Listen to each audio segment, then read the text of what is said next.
Okay, here is the long requested tour of my layout from the, let's say, the aisle view. So I'll just do a walk around tour. I've never really done this before, so hopefully it'll come out okay. But anyways, this is my CSX Philly sub layout. It's based on current conditions, so I've been doing this now for 20 years or longer. So the layout is always evolving, changing.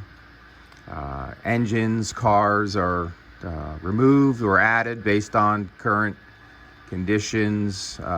Mostly changes to the track or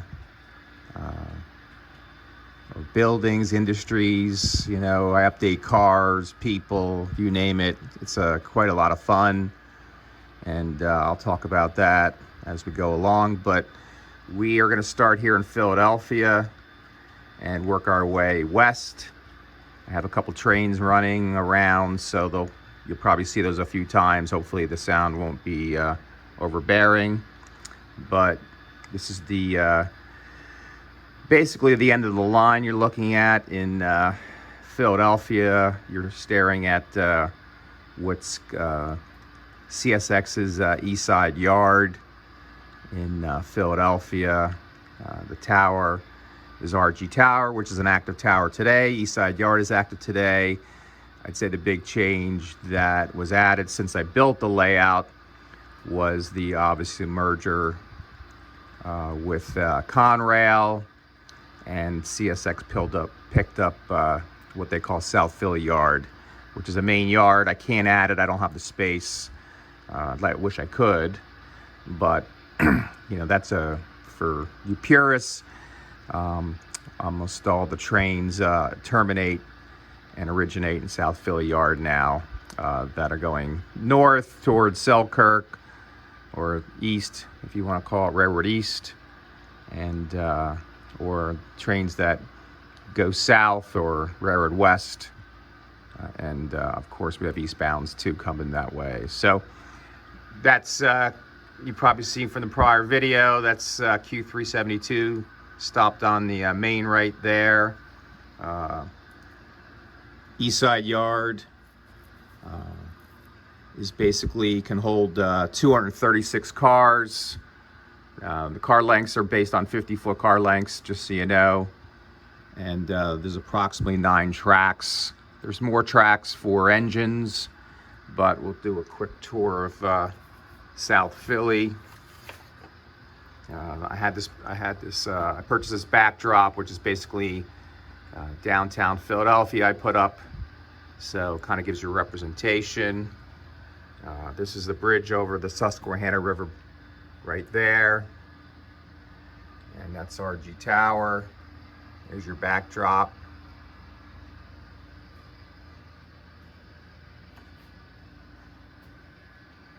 Give you a view. It's a pretty active yard today. Actually, it's very active.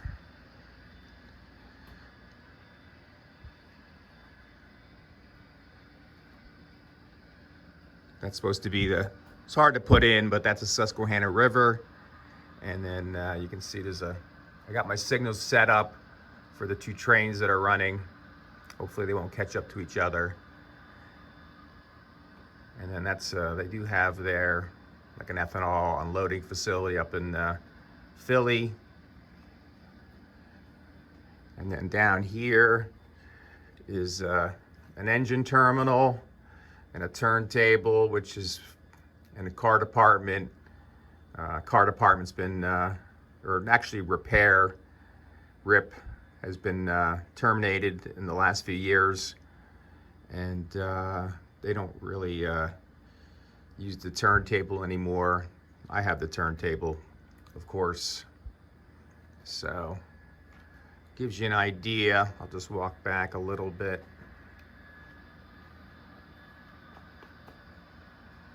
It's a big yard. And like I said, it holds about 236 cars based on 50-foot car lengths. So as we head Railroad West That's still 372 waiting on a crew. So that's his train there. You can see the yard, the end of the yard. It is a stub-ended yard in real life, mostly. And this is the infamous Darby, which is where SEPTA crosses. I don't know if it's, it was for a long time the only trolley line to cross a Class 1 main line. I think that's no longer the case. I think I read there's another place in Florida that does that. But that's basically the crossing of SEPTA. And actually, here's a picture of it right there. And you can see has the newer modern paint scheme. They used to have some of the older model trolley cars, but I've changed them out just like I try and stay current. So try and add some modern stuff. There's some of those cell phone towers. You'll see those throughout the layout. And there's the bridge over the river there, which is a cool scene near Darby. And then the Boone Tunnel, which exists today, which they're trying to, attempting to get cleared for double stacks, future double stacks, as they're going to be running double stacks on this line probably in 3 or 4 years, as they just got the green light to raise Howard Street Tunnel or lower it, whatever you want to do. My Boone Tunnel is already clear for double stacks, so no worries there. Looking forward to running double stacks. There's a reader I put in. Probably recognize that. There's the scene overall. What you see below is staging, which we'll talk about, one of the stagings.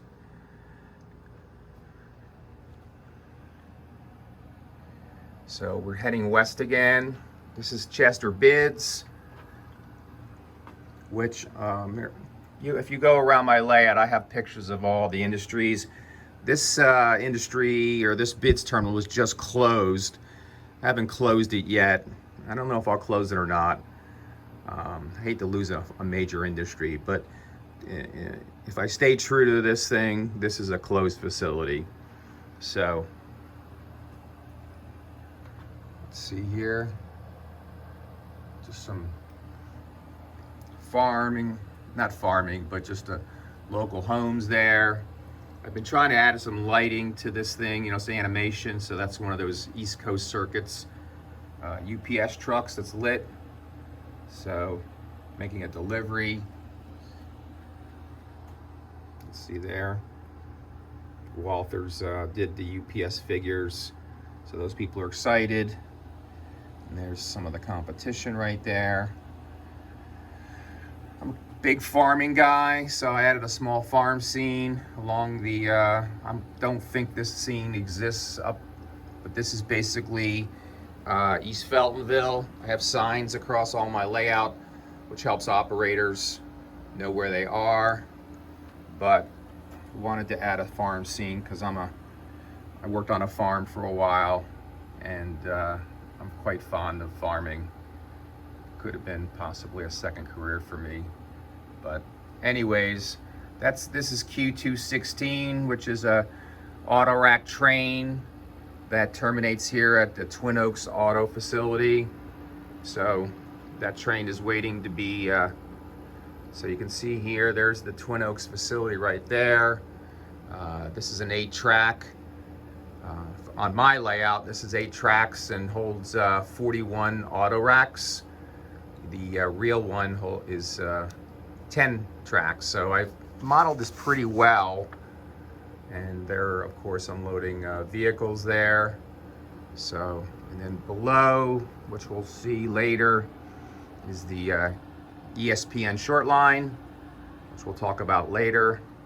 But we're gonna stay true, stay on the first level. You can see the Twin Oaks facility.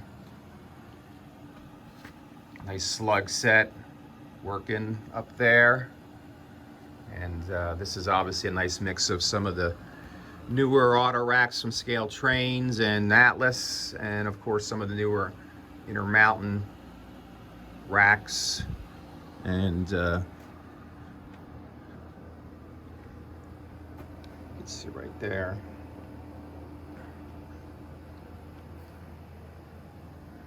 Some of the trucks that they are unloaded.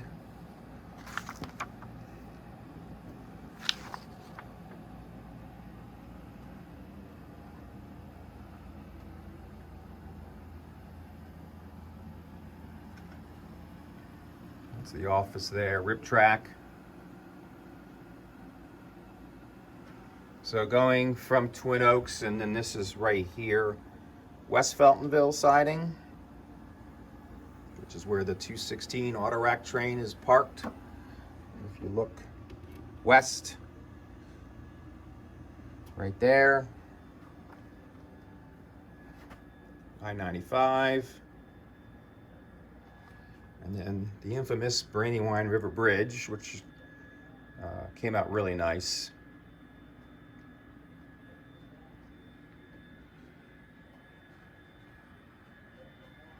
And then we approach Willsmery Yard, really the center of the layout in my opinion.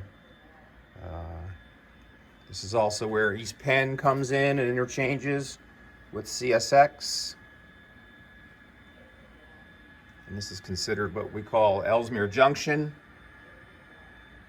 And there's actually a train in the siding there, which is an ethanol train, which we don't see too often anymore on the Philly sub, but for a period of time we saw them quite regularly.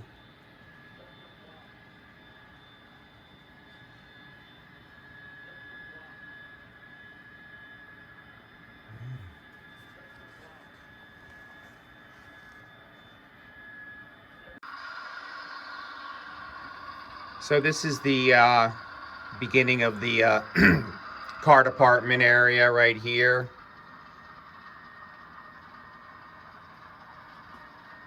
Willsmery is holds 177 cars and is about 20 tracks. It's an interesting yard because the main and siding split the yard in half. So you actually have an eastbound and westbound yard on either side of the main line. And that requires numerous crossover moves as they move cars from the eastbound to the westbound. It's a very cool yard. It's really almost track for track, the real yard. Used to have an auto unloading facility, which is those empty tracks down there on the left. We'll go down there in a second. But they moved auto racks out of here, obviously, when a large GM plant that I used to model and took lots of high cube traffic was ripped down. It actually was closed well before they ripped it down. But let's take a look at that.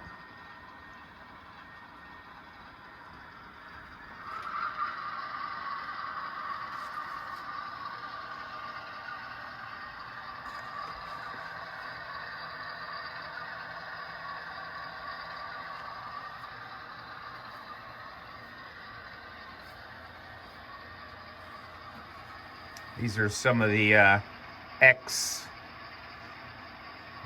cars. These Bnsf Reefers that I stripped and painted, and because these Bnsf Reefers are common in the yard. They're not exactly prototypical. I'm sure somebody will do those cars at some point, but I did 4 of them so far. They need to be deep graffitied and dirtied. I just haven't done it yet. And as you can see there, the newest addition to the layout is the Amazon facility, which is just opening right now. This is used to be a GM plant there. They ripped it down and built a new Amazon facility, and I modeled it. It's not, of course, exactly like that. It's much taller and larger, of course, but I just wanted to represent it. So you can see that right there. I just added that recently. And then these cars right here are this is the westbound side. And this is the eastbound side right here. Another slug set. Looks like we have a train coming. So we'll go down here and watch it. There's that ethanol train sitting in the siding.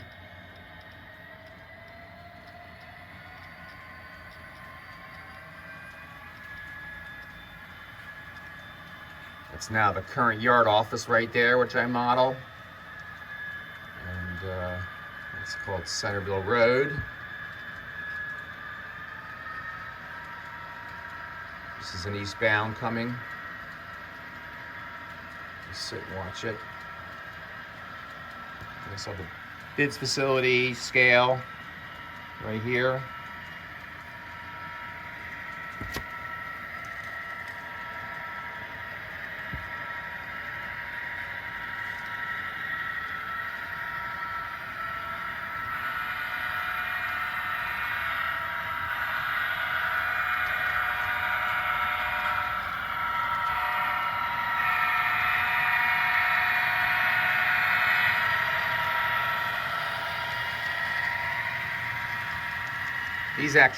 These gates actually operate and light up. I just didn't turn them on for this.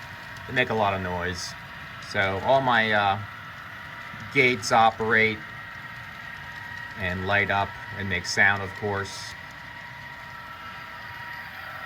You can see the main going down the center of Willsmery Yard.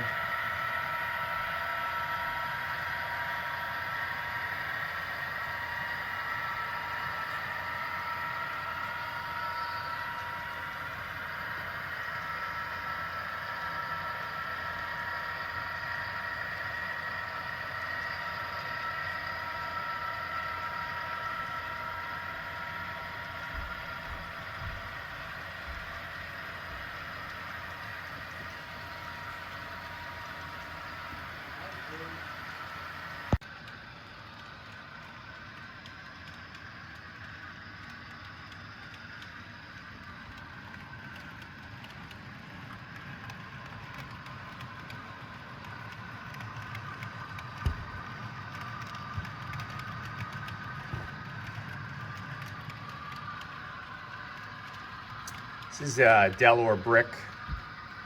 They used to get rail served, but they no longer get rail served. So I actually cut service off to them. Everything's delivered by truck. And then branching off right here is the Wilmington Western Railroad, but I couldn't really model that. I guess I could have, but I chose not to. So it kind of just stub ends right there just to represent. It's really just meant to serve the spur, which if they were getting cars, they spot the cars. CSX just sets them out right here, and then they come out and they switch them into the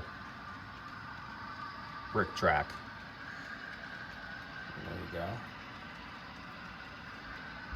Moving west, just some basic open scenery. We have 84 lumber, which gets occasionally. Lumber cars, not too active. Used to be more active, but they're active on my layout. Another cell phone area. Tried to add a lot of those. There's a Home Depot. So basically trying to add some modern things to the layout. There's a better shot of that. And then looking west, this is the new room I put in, I don't know, like 10 years ago. So the railroad used to stop right at that wall, and we put more basement underneath, a sunroom, and blew out the wall, which extended the railroad quite a bit. And then this is Cargill Foods, which is a very good customer on the Philly sub. So I tried to represent that. And they basically get corn oil, fructose, toast, flour for, you know, the 1 gallon of milk. And then this is Wilmington Western Railroad. This is the new room I put in, I don't know, like 10 years ago. So the railroad used to stop right at that wall, and we put more basement underneath, a sunroom, and blew out the wall, which extended the railroad quite a bit. And then this is Cargill Foods, which is a very good customer on the Philly sub. So I tried to represent that. And basically get corn oil, for the food industry. So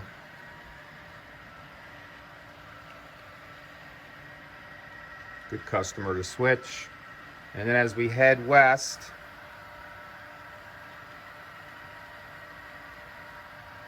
this is East Singerly. Let's see right there. There's a train in the siding here. This is that beginnings of Appalachian Tank Car services, which has had a lot of different names. It's basically specializes in car repair for tank cars. But they have been quite a few different owners there. They do actually have a 44 tonner down there. It's not painted like that, but they do have it. And if you look here at the signals, we've got an eastbound coming. So that's a S409 waiting in the siding. Here's a look at the Appalachian Tank Car.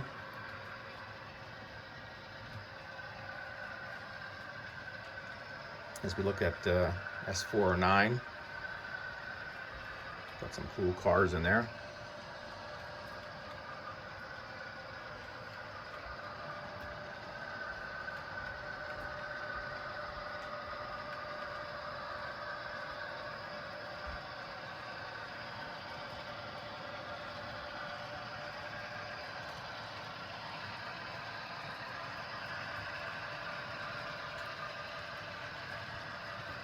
Take a look back.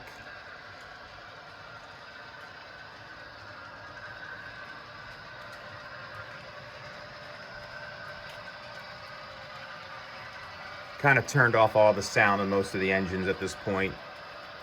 This is Maryland Materials. Doesn't really look like that in real life, but they basically output ballast, limestone. It's called Maryland Materials.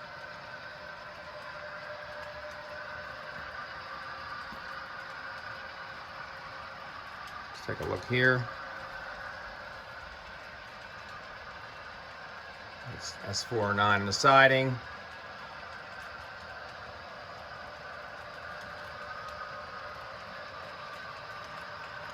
And then probably the most active customer on the Philly sub is Perryville Cold Storage.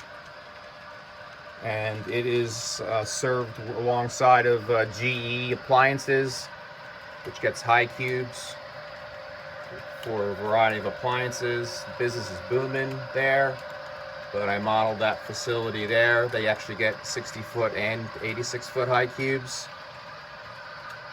and very active. And there's your Perryville Cold Storage. One of those Bnsf Reefers that I did for them. They get those, and they get UPARMN reefers.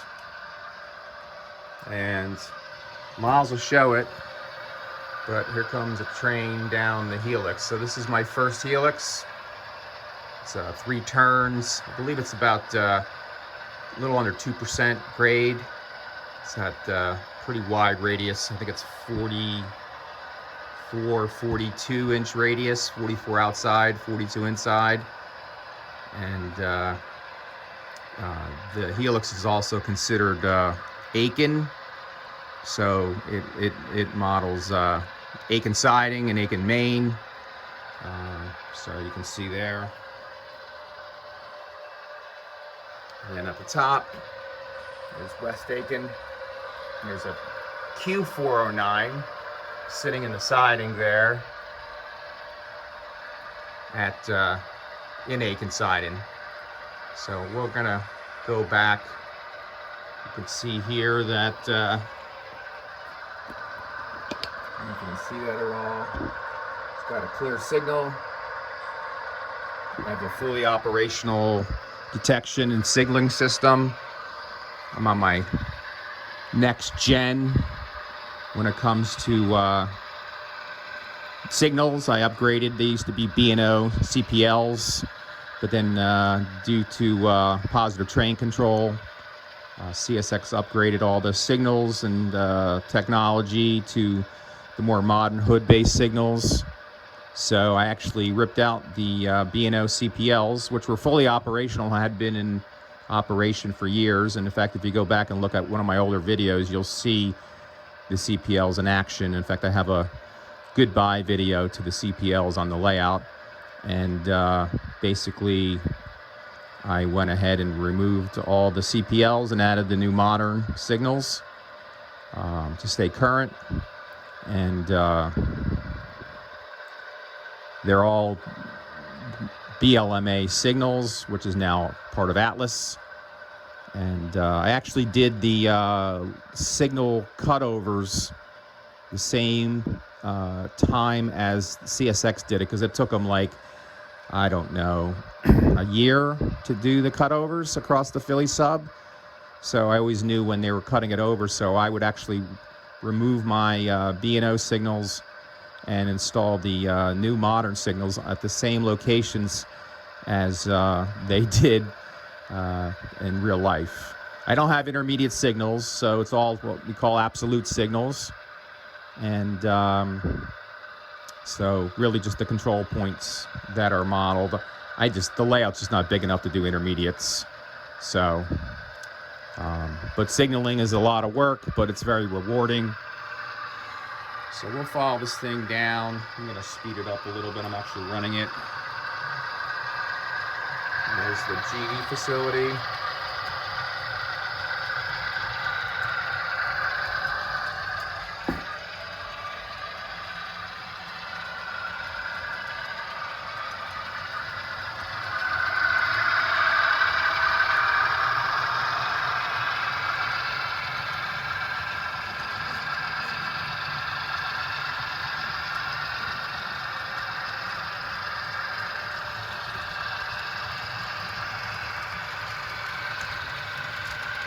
We'll just follow this around.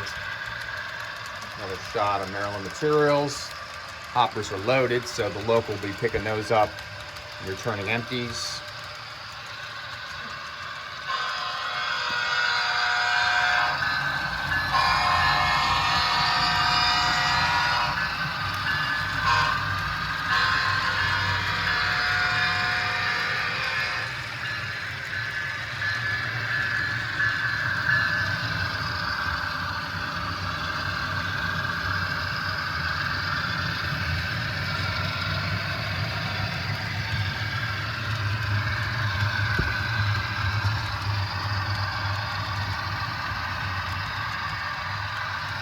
I'll show you a signal changeover, so let's watch that.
All right, I think we're gonna start on the upper level, but just as a recap, that's the first helix. I have 2 helixes. This is only 3 turns.